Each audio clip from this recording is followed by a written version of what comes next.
Semua orang mengangguk, ada yang kembali fokus makan cemilan, juga ada yang kembali bernyanyi. Anggi, Rehan berlari menghampiri 3 orang yang baru keluar dari gedung karaoke terbesar di kota itu. Kenapa jam segini masih belum pulang? Aku hampir meledakkan gedung ini karena membiarkan kalian bermain sampai lupa waktu. Rehan mengambil alih Anggi dari gendongan. Dia menatap Bima dan Aldi tajam sebelum benar-benar pergi membawa Anggi masuk ke dalam mobilnya. Kakak ini, Aldi memasukkan tas Anggi ke dalam mobil kakaknya. Bulan depan tidak usah meminta jatah jajan dariku, ucap Rehan masih kesal kepada Aldi. Aldi mundur beberapa langkah, dia menatap mobil Rehan dengan tatapan sendunya. Apakah kita sudah tidak lebih berharga untuk Kak Rehan, Kak? Tanya Aldi menatap Bima lesu. Tidak, kita memang salah, seharusnya kita membawa Anggi pulang sejak tadi. Kakak pantas marah. Bima menepuk pundak Aldi lalu masuk ke dalam mobilnya.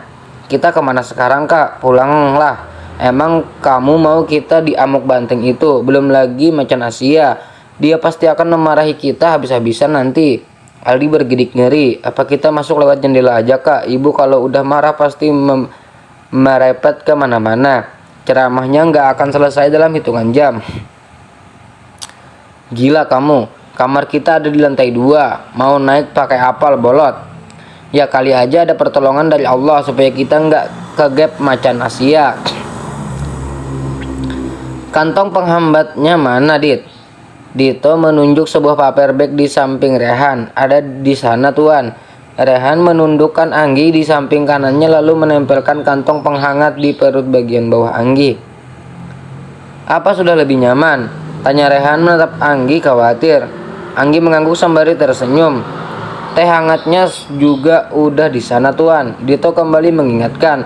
Rehan mengambil sebuah tumbler dari paper bag yang tadi Dito bawa.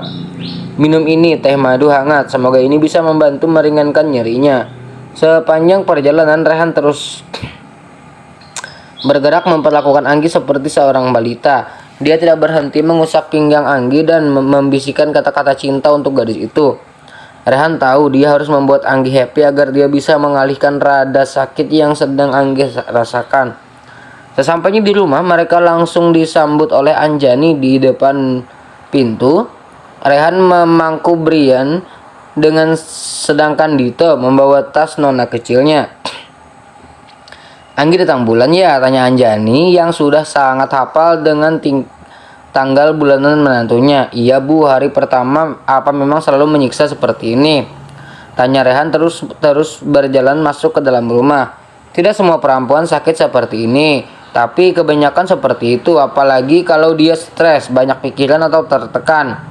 Tapi kalau sakitnya berlebihan juga darah yang keluar sangat banyak, itu yang harus diwaspadai. Sakit yang Anggi rasakan ini masih normal kok. Kamu kan bisa bantu Anggi meredakan nyerinya. Rehan mengangguk. Dia mulai naik ke atas tangga. Anjani tadinya ingin ikut untuk menaruh tas Anggi, namun Rehan melarangnya. Aldi sama Bima tadi bawa Anggi ke tempat karaoke. Rehan gak bisa langsung jemput Anggi karena Rehan ada rapat dadakan. Sebenarnya mereka nggak salah, tapi mungkin kalau Anggi yang sakit sampai malam pun mereka nggak akan ingat pulang. Ibu tahu apa yang harus ibu lakukan, ucap Anjani. Dia mengalungkan tas Anggi di leher Rehan kemudian berjalan ke arah dapur. Aldi dan Bima sampai di depan rumah dengan perasaan tak tentu. Mereka mengintip ke arah rumah melihat situasi. Aman, Kak? Ucap Aldi kepada Bima. Bima mengangguk. Mereka berdua turun namun masih dengan perasaan tidak tenang. Bulu kuduk mereka berdiri ketika mereka hendak membuka pintu. Assalamualaikum, ucap Bima dan Aldi. Waalaikumsalam, jawab Anjani muncul dengan sapu di tangan kanannya. Baru pulang, asik main bawa-bawa istri orang sampai lupa waktu. Bima dan Aldi refleks mundur beberapa langkah. Innalillahi wa inna ilaihi rajiun. Refleks Aldi dan Bima bersamaan. Dalam hitungan ketiga kita lari, ucap Bima menyenggol lengan Aldi. 1, 2, 3. Bima langsung lari ke dalam rumah, sedangkan Aldi malah melongo bingung harus apa. Seharusnya tadi baru hitungan 2 kan? Apa Bima bodoh? Pikir Aldi masih belum sadar jika Anjani sudah ada di depan matanya. Mau kabur, hah? Anjani tersenyum sembari mengangkat sapu di tangannya. Hehe, enggak Bu, Aldi bertanggung jawab. Aldi enggak akan kabur. Namun detik berikutnya dia sudah melesat pergi berlari kocar-kacir. Aldi, Bima, Anjani berteriak namun tidak ada hiraukan oleh kedua anaknya. Di sebuah kamar dengan nuansa baby pink, seorang wanita cantik sedang tersenyum menatap layar ponselnya. Sejak bertemu dengan Randy, gadis itu lebih sering menghabiskan waktu di dalam kamar. Keindahan dunia luar biasa sama sekali tidak berarti dibandingkan dengan puluhan cat yang menghiasi aplikasi hijau di ponselnya. Dia kembali menatap layar ponsel itu, memeluknya lalu berguling di atas ranjang. Sejak pertama kita bertemu, kurasakan ada sesuatu. Inikah cinta yang kurasakan setiap ku memikirkanmu. Sejak kedua kita bertemu, kurasakan ada sesuatu. Inikah cinta yang aku rasakan setiap ku memikirkanmu. Apa benar aku sedang jatuh cinta? Serasa hati berbunga-bunga. Mungkin ini pertama dalam hidupku. Ku tak bisa tidur seminggu. Aku sedang jatuh cinta. Serasa indah rasanya hidup ini. Ku tahu kau sedang jatuh cinta. The Sister. Ku sedang jatuh cinta. Nafisa kembali duduk, lalu meletakkan ponselnya di atas nakas. Dia diam untuk beberapa saat dan kembali mengambil ponselnya lalu mengetikkan sesuatu. Datang ke rumahku jika ingin bertemu. Nafisa menggelengkan kepalanya. Dia ingin mencet kata delete, namun malah kata send yang dia pencet. Astagfirullah, bagaimana ini? Nafisa kalang kabut, mondar-mandir seperti setrikaan berjalan.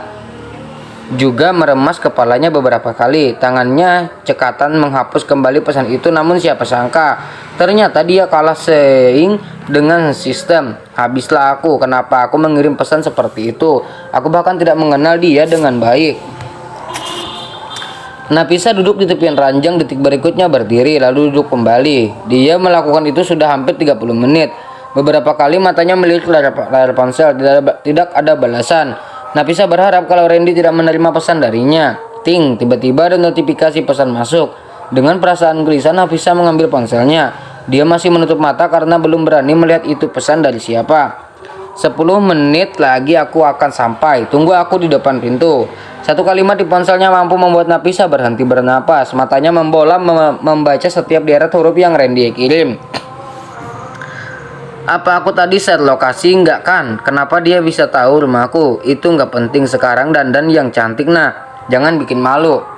5 menit kemudian Nafisa kini sudah berganti pakaian dan sedikit menata rambutnya. Ini sudah jam 7 malam. Apa Randy benar-benar akan datang atau hanya mempermainkannya? Kok jadi deg-degan gini? Gumam Nafisa menyentuh dada sebelah kirinya. Ketika mendengar suara motor, Nafisa membuka sedikit gorden kamarnya. Kembali jantung itu berdegup kencang seperti sebuah drum yang ditabuh di festival perayaan tahunan di sebuah negara besar. Dia benar-benar tak datang. Gumam Nafisa merapikan penampilannya, lalu berjalan keluar dari kamar minimalisnya. Ada tamu ya nah? Tanya ayah Nafisa kepada anaknya. Itu teman Nafisa ayah. Nafisa tersenyum tipis sembari menggaruk tengkuknya yang tidak gatal. Teman apa demen nih? Ujar ayah. Nafisa menggoda gadis itu. Ajak masuk sana. Nafisa mengangguk. Dia membuka pintu, tak langsung menatap Randy dan malah menunduk dengan wajah memerah padam. Assalamualaikum, ucap Randy mendekati Nafisa. Waalaikumsalam kak, silahkan masuk. Nafisa mempersilahkan masuk ke dalam sedangkan dia masih berdiri di ambang pintu untuk menetralkan detak jantungnya. Aku pasti sudah gila, gumam Nafisa pada dirinya sendiri. Aku aja nih yang masuk, tanya Randy. Iya, aku masuk sekarang. Nafisa mendadak bodoh karena kegugupannya, menutup pintu lalu berjalan mendahului Randy. Pria itu menggelengkan kepala melihat tingkah lucu Nafisa, membuat dia jauh lebih bahagia daripada saat dia membaca pesan-pesan dari gadis itu. Assalamualaikum om, tante. Randy menyalimi ibu dan ayah Nafisa. Waalaikumsalam nak, silahkan duduk. Randy mengangguk. Dia duduk dengan penuh percaya diri. Pria itu terlihat tidak malu atau sungkan, entah itu karena dia memang sering main ke rumah lawan jenis atau memang kepribadiannya yang bagus. Randy terus saja melirik Nafisa, sementara gadis itu masih menunduk tidak berani menatap dia. Ayah dan ibu Randy tahu apa yang terjadi. Mereka berdua tersenyum melihat Nafisa. Mereka sudah jauh lebih dewasa dari sebelumnya. Malam itu bukannya bercengkrama dengan Nafisa, Randy malah lebih banyak mengobrol dengan kedua orang tuanya. Bersyukur karena Randy orangnya bawel, jadi dia tidak kesulitan menghadapi berbagai pertanyaan yang Abah Nafisa lontarkan. Anggi menatap wajah suaminya lekat. Tangan besar itu masih mengusap perut datarnya. Anggi tersenyum membuat pria yang dia tatap ikut tersenyum. Mereka berdua terhanyut dalam tatapan cinta masing-masing. Om, apa Anggi benar-benar harus pergi? Tanya Anggi, berusaha untuk memastikan jika suaminya hanya sedang bercanda dan dia tidak serius dengan apa kata kala itu.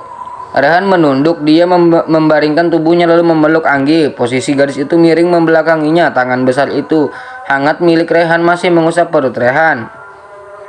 Jangan bahas ini dulu ya. Kalau kau stres nanti sakitnya makin terasa. Kita akan bahas ini nanti, bisik Rehan di telinga sang istri.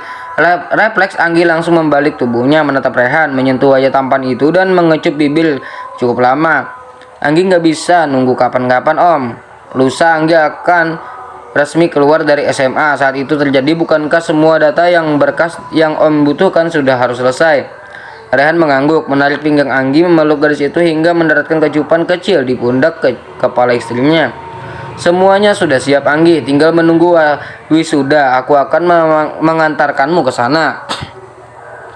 Anggi memejamkan mata. Dia berharap jika apa yang sedang dia bicarakan dengan Rehan ini hanyalah sebuah mimpi. Anggi tidak ingin sekolah di Korea, tapi jika dia terus menolak, dia takut kalau nanti dia akan menyesal. Om janji satu hal sama Anggi. Rehan mengangguk.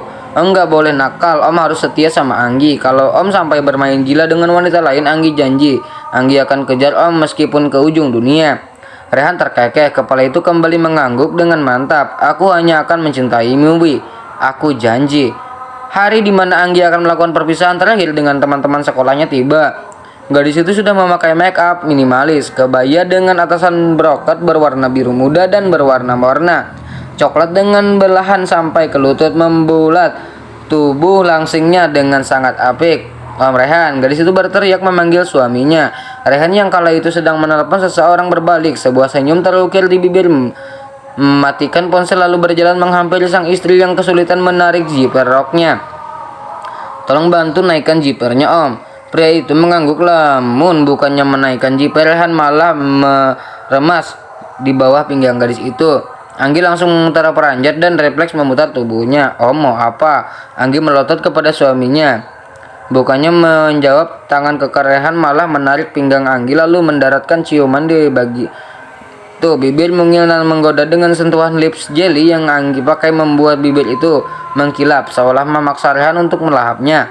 Rehan tersenyum tak kalah istrinya membalas setiap itu dan yang dia berikan. Ketika Anggi mengalungkan kedua tangannya di leher Rehan, laki-laki itu mengangkat pinggang Anggi lalu mendudukkannya di atas meja rias. Awah, om jangan lakukan itu. Anggi menggelengkan kepalanya menahan tangan Rehan yang hendak masuk melewati celah rok yang dia kenakan. Kau sangat cantik hari ini sayang, aku menginginkanmu, bisik Rehan dengan suara serak dan berat. Napasnya memburu. Pagi ini dia benar-benar sudah kehilangan akal karena melihat kecantikan Anggi yang membuatnya tergoda. Tapi om belum sempat menjawab, bibir Rehan sudah lebih dulu dan pelan lehernya.